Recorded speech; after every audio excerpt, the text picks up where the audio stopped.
Welcome, fellow masters.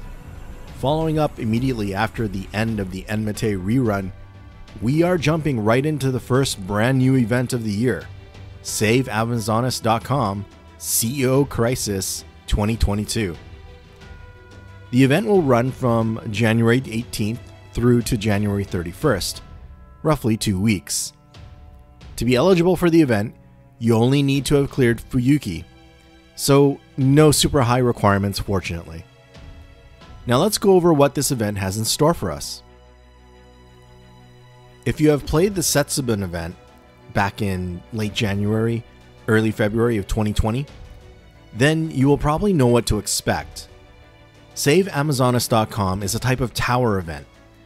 Basically, in order to progress, you clear one of the main quests, which then unlocks a delivery quest.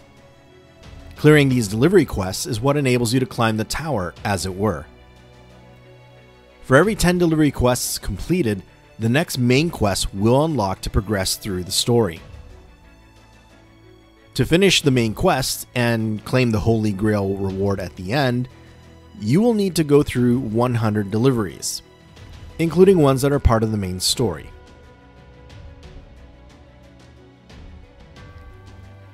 The delivery quests, also generally referred to as tower quests, are divided into 3 groups, with 2 being tied to the main story.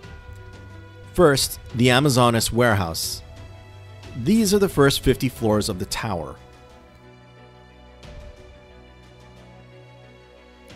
Second, the Artemis Tower Shrine, where you will have to complete another 50 floors of the tower, leading to the conclusion of the main story.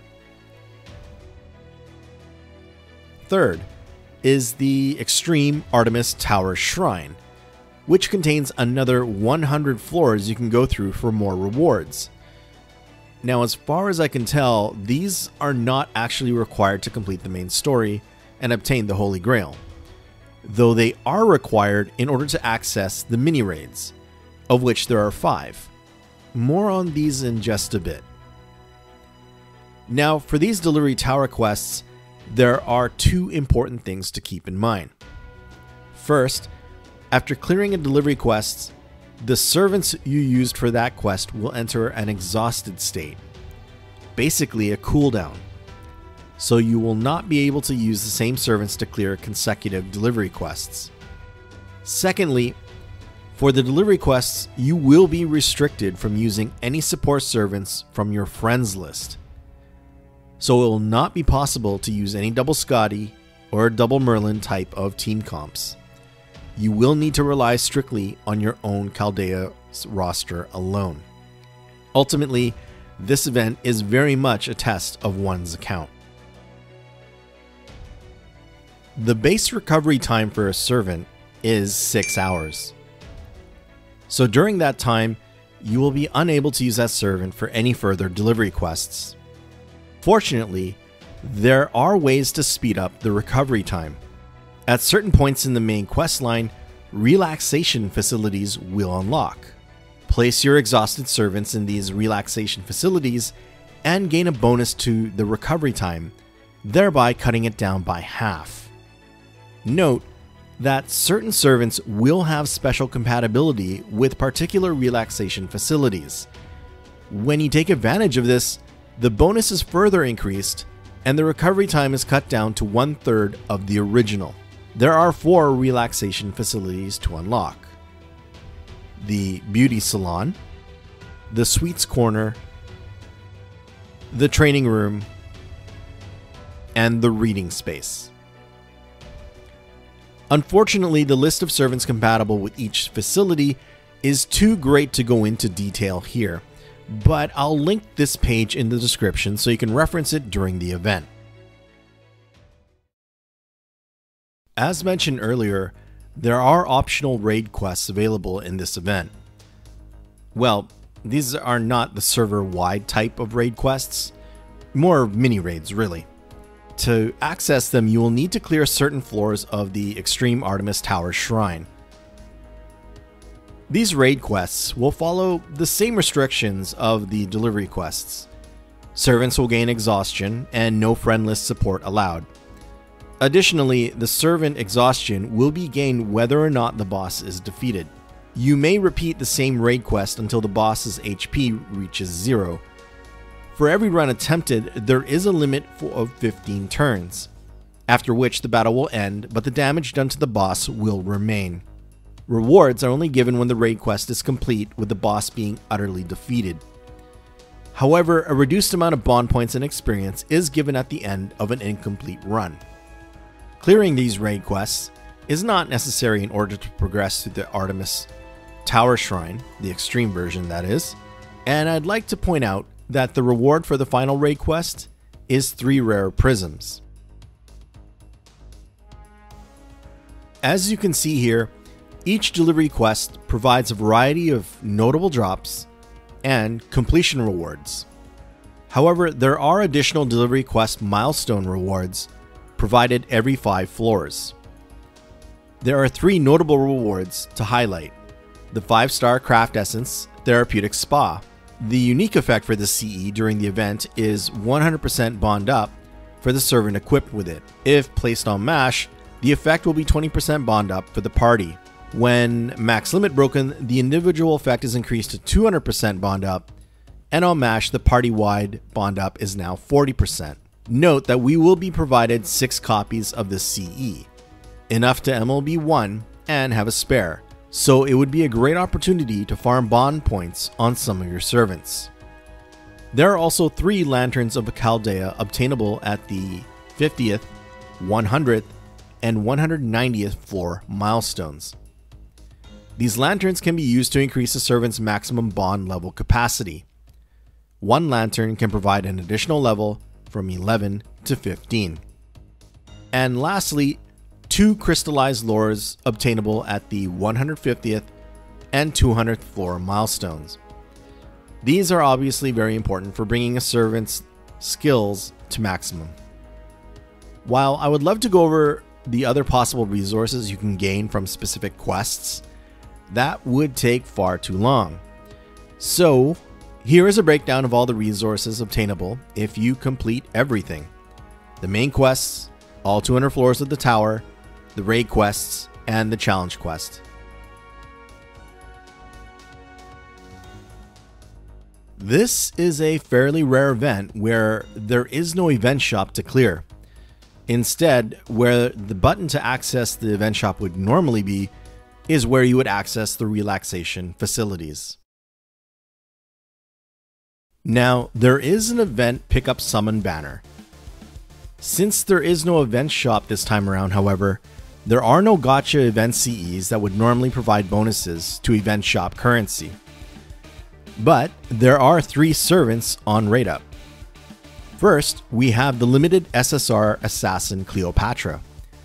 She's an AoE buster assassin with a fairly solid kit, capable of MP generation, HP recovery, gaining critical stars, a turn of invincibility, and removing her own debuffs. Cleopatra does suffer a little from her chance-based Imperial Privilege skill, which can limit her overall damage output if it fails to activate. Cleopatra's MP damage is also reliant on her Imperial Privilege, since without it, she falls behind even an MP1 4-star Grey. She will have another raid up during the Halloween trilogy, expected in October of 2023. So unless you're absolutely desperate for an AoE assassin, or Cleo is top waifu for you, I would recommend saving your SQ.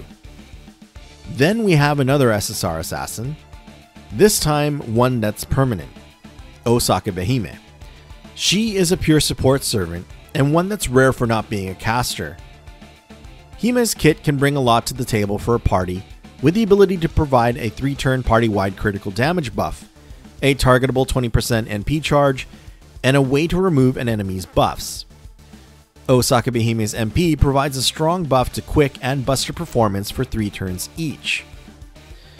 I find that many underrate the benefits she can bring to the party, especially when there are so few that can support quick.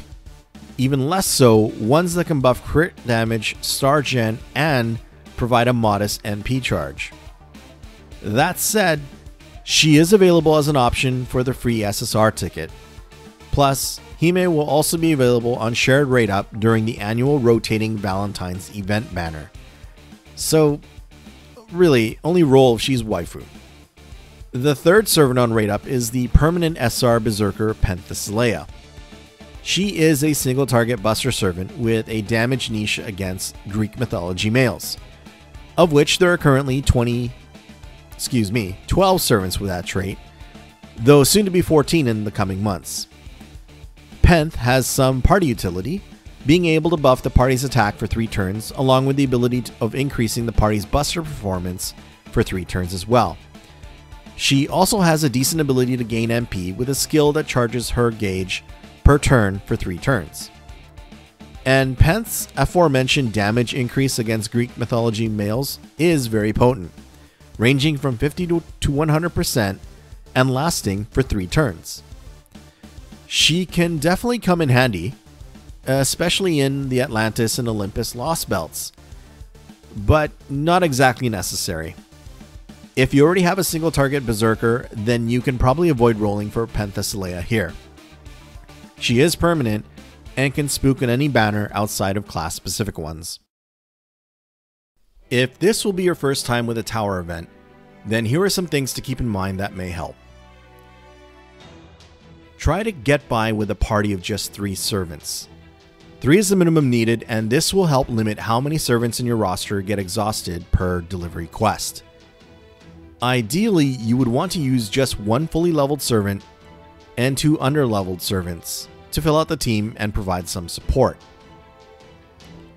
For the first 50 floors, the Amazonas Warehouse, most of the quests will only have 1 wave of 3 enemies. One of the 3 will have considerably higher HP than the other 2. However, there will be some floors that have 2 waves of 3, listed here.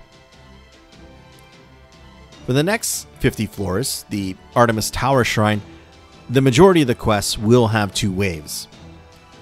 The floors with 1 wave battles are listed here. Don't worry about being defeated on delivery quests, as each only costs 1 AP. Plus, if you fail a delivery quest, there will be no exhaustion applied to the servants. To make things easier with keeping track of which servants are exhausted and need relaxation, a new event-limited recovery time sort option will be added. With Smart Sort set to on, this will display based on a servant's compatibility with a specific facility.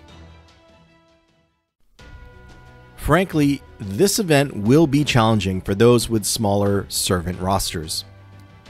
If that is the case for you, then hopefully you can make the most out of the Relaxation facility bonus to get your leveled servants back into action faster. I understand that these tower events are kind of disliked by many.